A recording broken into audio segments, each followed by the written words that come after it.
Hey class, we are going to go over the example from Lab 4, the in-class example. I'm going to start off by sketching it, and then we'll go back in and do the parametric equation.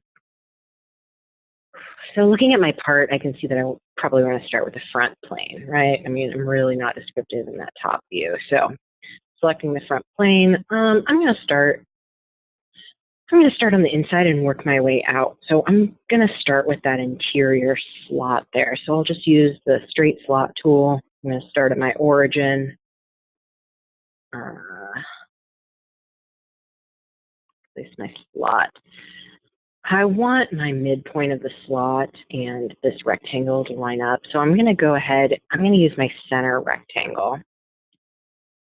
Select the center point of my start, of my slot, and then draw a rectangle.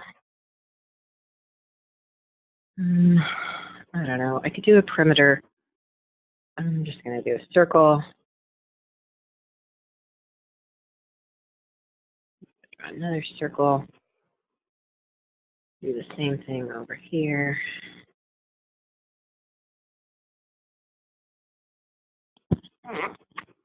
Okay, and now I'm going to make these circles coincident with the arcs.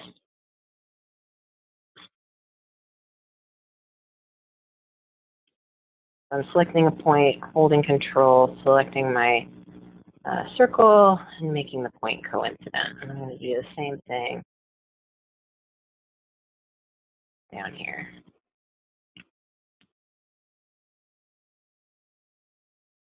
In fact, I'm going to repeat this 4 times.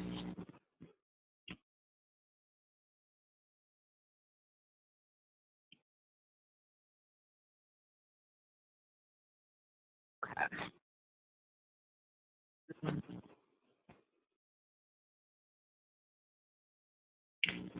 I know that I'm going to want to trim off half of that circle.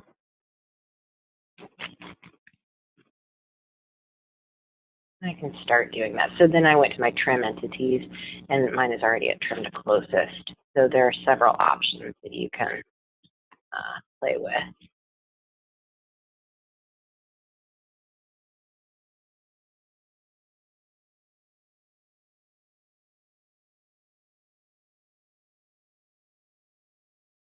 All right. So now I've got my basic shape. I'm going to go ahead. I've got a lot of relations going on here, so I'm going to, for a moment, turn those off just so you can see my geometry a little bit better. Oh, and the next thing I'll do is go in and start smart dimensioning. Oh, and I'm in millimeters. All right.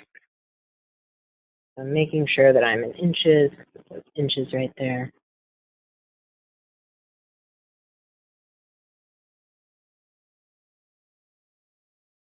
And that straight slot, 0.65. I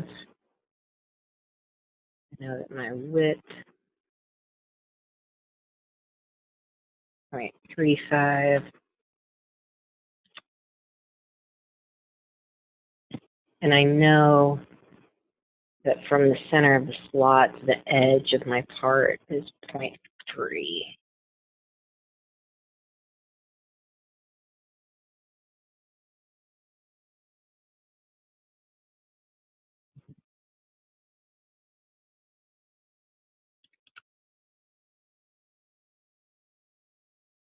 All right, now I'm going to go in with my circles.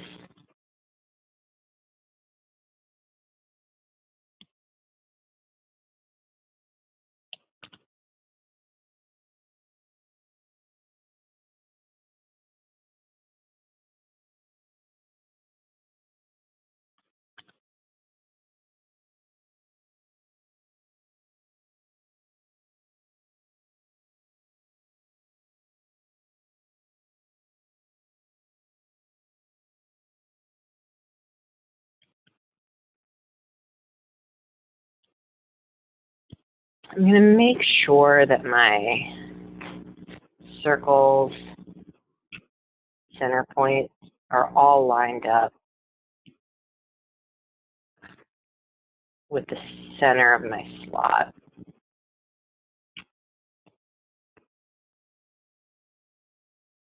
has dimensions, by the way.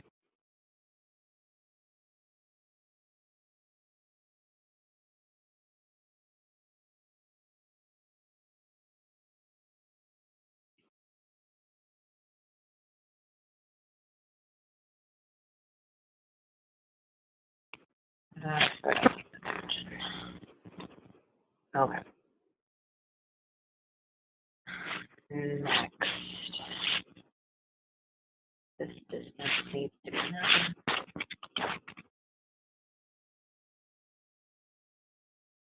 All right, and I've got a fully defined part.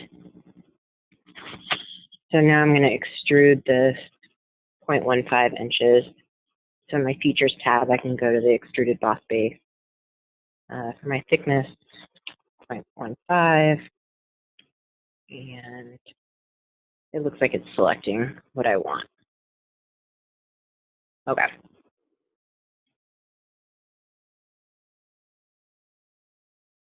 So if I go back to my sketch, I know that I need some relations to connect my part. So I know that I want this 1.65 to be my reference dimension.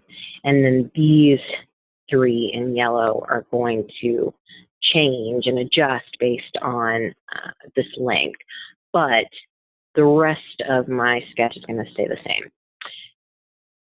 There's a couple of ways you can accomplish this. You could go to the equations, but you could also figure out the ratio and make something elegant, but quick and dirty is easiest. So I'm going to show you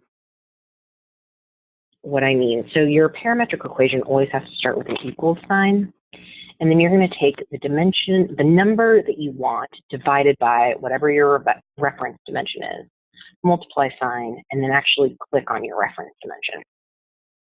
So we'll go through it slowly. So 0.3 is the dimension I want, because in this case, that's the actual value, divided by the number that is my reference number. So my reference number is this 1.65, right? Because the part is telling me. There's nothing special about this dimension, except the question is telling me that that is my reference dimension. So 1.65 multiplied. And after I've got my multiply sign, I'm actually going to click on that dimension. Hit your green check. And now you've got a ratio here. So let's do it again for this 0.35. All right, so equal sign.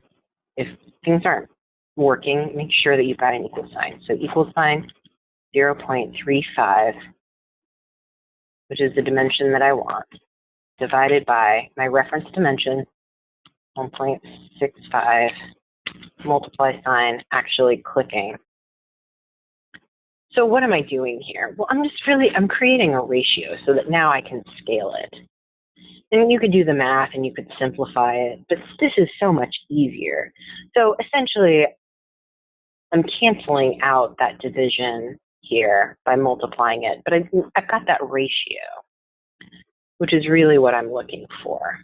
I mean, not always. Sometimes maybe you would want it to not be a ratio necessarily, but in this problem, that's what we're doing. All right, we've got another dimension to reference. So last time, pull up that modify box by double-clicking on the dimension, equals dimension I want, 3.15, divided by the number of my reference number, 1.5, multiply sign, click on my dimension, green check. And now, when I change my part, it's going to scale the way that I want. And this can be really useful to you, especially in iterative design. A lot of time you'll just be manipulating previous sketches. But when I change this value, these values all change with it. All right, that's it for now. See you later.